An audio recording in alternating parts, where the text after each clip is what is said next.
Mga kaibigan, no, supot. Ayan po, supot. Kasi po naghahanda na ako sa sa bagyo.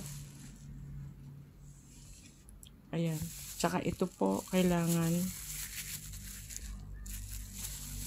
Ayan. Kailangan ingatan natin. Ay, kasi hindi gano'n makita. Passport.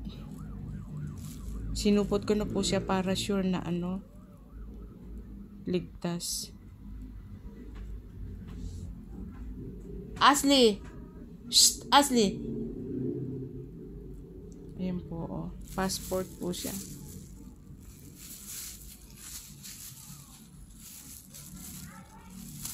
Para po ayan, passport. Hindi makita. Ay, baligtad. Ayan. Pasaporte Pilipinas. Kasi naka-plastic na po siya kaya mahirap tingnan. Para sure, sigurado na po. Siyempre, damit ko, sa anak ko, short ng asawa ko para paghahanda sa bagyo po. Kasi nakakatakot, Central Luzon po tayo. Tsaka isa pa, medicine, mga gamot. Kailangan natin gamot. Ayan. Kailangan natin paghandaan. Kasi nakakatakot po. Sabi malala pa raw sa yung nangyari sa Cebu na bagyo ang mangyayari dito sa atin sa sa Central Luzon. Di po ba? Ayan, madami pa po. Ayan, ito sa plastic namin. Ayan, Diyos ko po, nakakatakot. Ayan, umiiyak na yung alaga ko.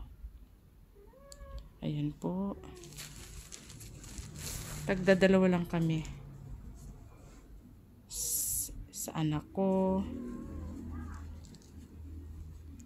Sa anak ko. Ayan, tagdadalawang damit lang. Para kung sakasakaling may bubuhatin ka. Ayan, sa akin. 2 damit.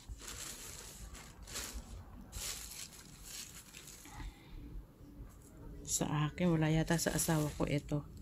Sa asawa ko, iaayos ko na po ngayon yung mga damit namin. Ayan, isa pa sa asawa ko.